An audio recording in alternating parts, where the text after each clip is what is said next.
Assalamualaikum warahmatullahi wabarakatuh.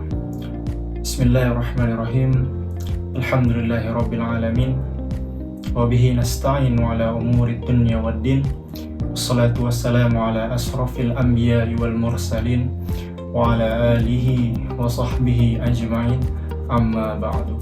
Qala rabbi israh li sadri wa yassir li amri wahlul 'uqdatam min lisani yafqahu qawli. Subhanaka la ilma lana illa ma 'allamtana innaka antal alimul hakim. La haula wala quwwata illa billahil aliyyil azim. Alhamdulillah, puji serta syukur marilah kita panjatkan kehadirat Allah Subhanahu wa taala. Pada kesempatan kali ini, mudah-mudahan dalam video kali ini kita berjumpa semuanya dalam keadaan sehat walafiat. Puji serta syukur tak lupa kita panjatkan kehadirat Allah Subhanahu wa taala atas berkat rahmat, taufik, hidayah serta karunia-Nya kita masih diberi umur panjang, masih diberi kesehatan, masih banyak diberi nikmat oleh Allah Subhanahu wa taala. Dan tak lupa pula salawat serta salam marilah kita panjatkan kehadirat kepada baginda Nabi Yuna wa Habibuna Muhammad sallallahu alaihi wasallam. Semoga kita mendapat syafaat beliau kelak di akhir yaumil qiyamah nanti. Baik teman-teman semuanya,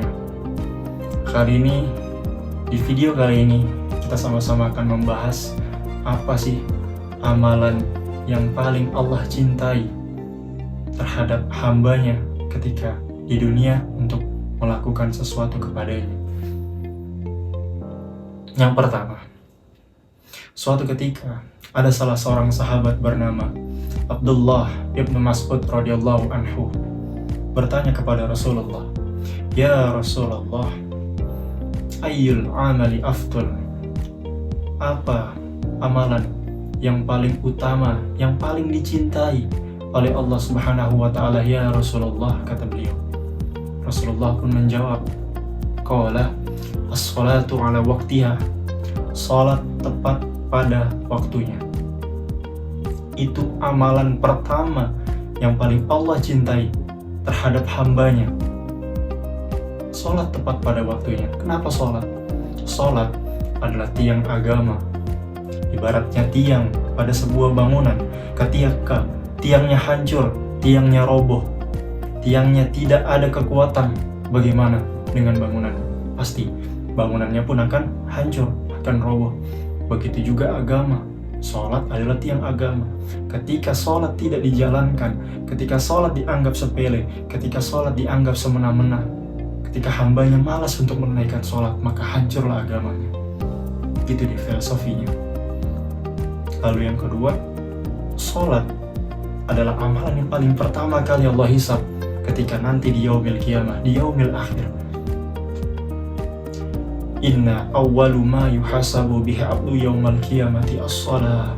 Sungguh amalan yang pertama kali Allah hisab kepada setiap hambanya adalah sholatnya, bukan yang lain, tapi sholatnya yang pertama kali Allah hisab.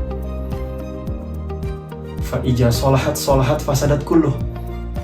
Fa ija sholahat fasadat kulluh. Ketika sholatnya baik, maka baik pula amal yang lain. Tapi begitu juga sebaliknya, ketika sholatnya buruk, nauzubillah, maka amalan yang lain pun akan ikut buruk karena sholatnya yang pertama kali dihitung sudah buruk. Maka itu pentingnya kita untuk menjaga sholat terutama di awal waktu dan menjadi itu amalan yang paling Allah cintai kepada setiap hambanya yang menunaikannya. Oke, jangan main-main terhadap sholat ini. Jika sholat kita baik, maka kehidupan kita pun yang lain akan baik.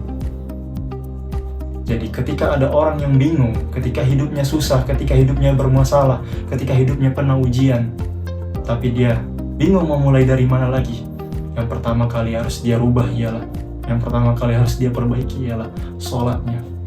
Cukup kamu memperbaiki sholatmu, nanti Allah yang akan memperbaiki hidupmu.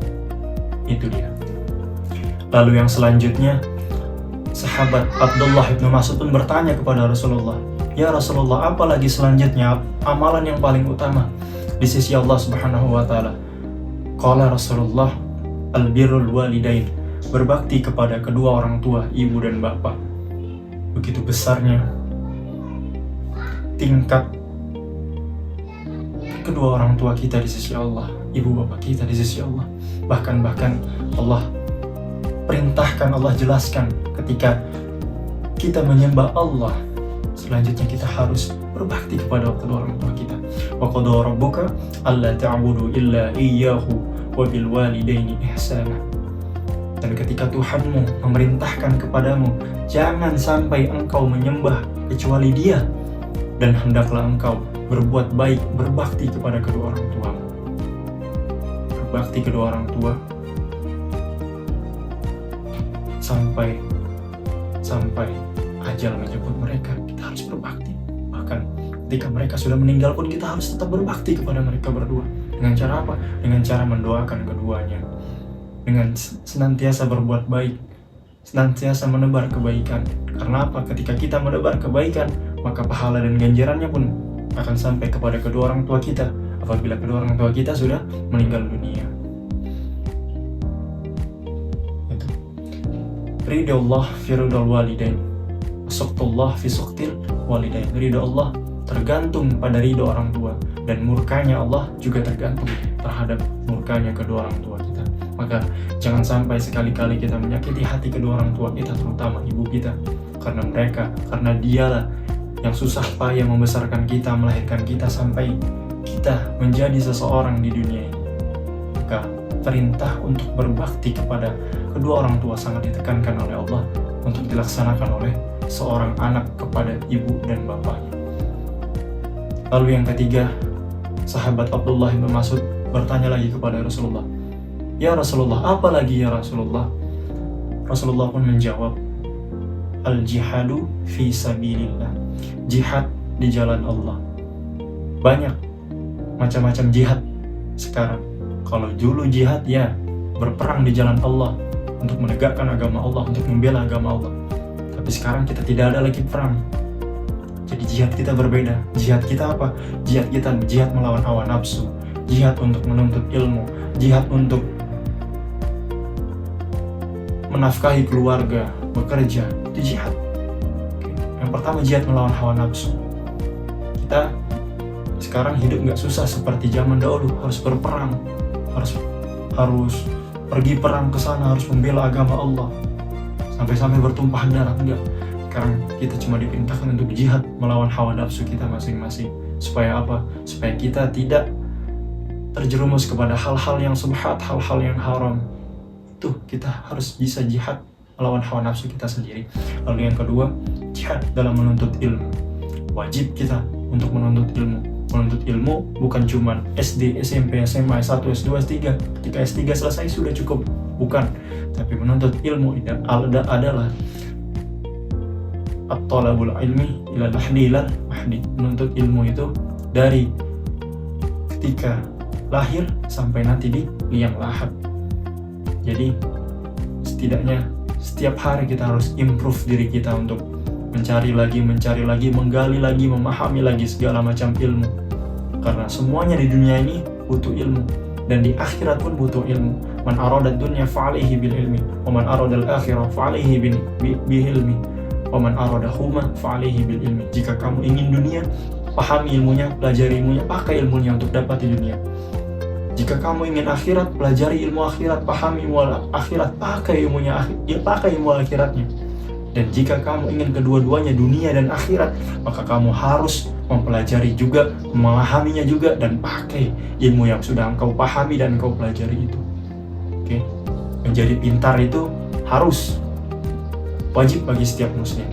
Tapi merasa lebih pintar dari orang lain itu yang nggak boleh. Alim itu harus.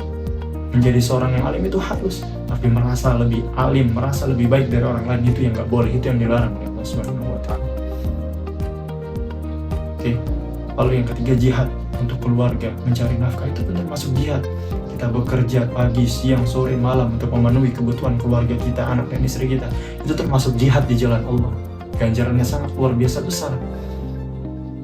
Jadi jangan sepelekan orang-orang tua kita, ayah-ayah kita yang sedang bekerja di luar sana. Dan kita pun sesama orang tua, sesama ayah, ketika di dunia pekerjaan, Jangan semena-mena, karena kita nggak tahu problem dari setiap orang itu bagaimana untuk hidup hari ke harinya, untuk bertahan hidup dari waktu ke waktunya kita nggak tahu.